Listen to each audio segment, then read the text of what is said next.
कारून का वाक़या एक इंतहाई अबरत आमूज और अहम दास्तान है जिसका जिक्र कुरान मजीद में कई जगहों पर किया गया है।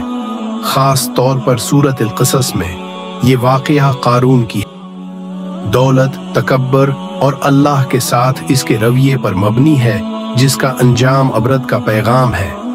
मैं इस वाक़ये को तफसील से बयान करने की कोशिश करूँगा। कारून का पस मंज़र और उसका ताल्लुक़ बनी इसराइल से।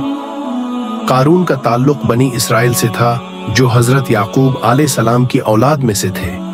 बनी इसराइल इस वक्त मिस्र में ग़ुलामी की ज़िंदगी गुजार रहे थे और उनकी हालत इंतहाई नाज़ुक थी। हज़रत मूसा अलैहिस्सलाम की बासत के बाद अल्लाह ताला ने उनको मिस्र के फ़िरौन के जुल्म और सितम से नजात दिलाने के लिए मुंतखब किया। कारून भी उन्हीं बनी इसराइल में से था और उसकी इब्तिदा एक गरीब ख़ानदान में हुई थी। ताहम इसकी मेहनत और जहानत की बदौलत वो इंतहाई दौलतमंद बन गया। कुरान में जिक्र है कि अल्लाह ताला ने उसे बेशुमार खजाने दिए। बेशक कारून मूसा की कौम का था, फिर उसने उनके खिलाफ सरकशी की। हमने उसे इतनी दौलत दी थी कि उसके खजाने की चाबियां एक ताकतवर जमात के लिए भी उठाना मुश्किल था। सूरत अल-क़सस आयत 86। दौलत और तकब्बुर कारून की दौलत इसके तकब्बुर का बाइस बनी। वो अपने माल व दौलत पर फख्र करता था और लोगों को दिखाता था कि इसकी कामयाबी सिर्फ इसकी जाती मेहनत है और हिकमत का नतीजा है, न कि अल्लाह की मदद का। इसके माल व दौलत का अंदाजा इस बात से लगाया जा सकता है कि उसके खजाने इतने अजीम थे कि उनकी चाबियां भी कई होंगी। ताकतवर लोग नहीं उठा सकते थे। कारून ने अपने दौलत के बारे में एक दफा ये कहा, ये सब कुछ मुझे मेरे इल्म और मेहनत से मिला है। अल्लाह की मदद का इसमें कोई अमल दखल नहीं है। उसके इस तकब्बुर और सरकशी पर हजरत मूसा अलैहिस्सलाम ने उसे समझाने की कोशिश की, लेकिन कारून ने उनकी बातों को नजरअंदाज कर दिया। तीन हजरत मूसा अलैहिस्सलाम का पैगाम। हजरत मूसा अलैहिस्सलाम ने अल्लाह के हुक्म से कारून को उसकी दौलत और तकब्बुर से बाज आने की नसीहत की। हजरत मूसा ने उसे अल्लाह की तरफ से दी गई हदायत का तज़क्रा किया और कहा कि इंसान का अमल उसकी नीयत और अल्लाह के साथ ताल्लुक पर मुनहसर है। हजरत मूसा अलैहिस्सलाम ने उसे कहा, जो कुछ तुम्हारे पास है वो अल्लाह की नामत है और तुम्हें इसके सामने अज्ज़ व इनकिसार अख्तियार करना चाहिए। अल्लाह की मदद और बरकत के बगैर इंसान कुछ भी नहीं कर सकता।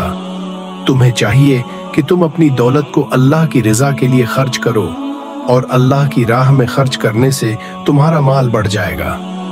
कारून का रद्द-अमल और तकब्बुर कारून ने हजरत मूसा अलैहिस्सलाम की बातों को रद्द कर दिया और कहा, मैं ये सब कुछ अपने इल्म और मेहनत से हासिल किया है। तुम मेरे माल के बारे में बात करते हो, लेकिन ये मेरी मेहनत का नतीजा है।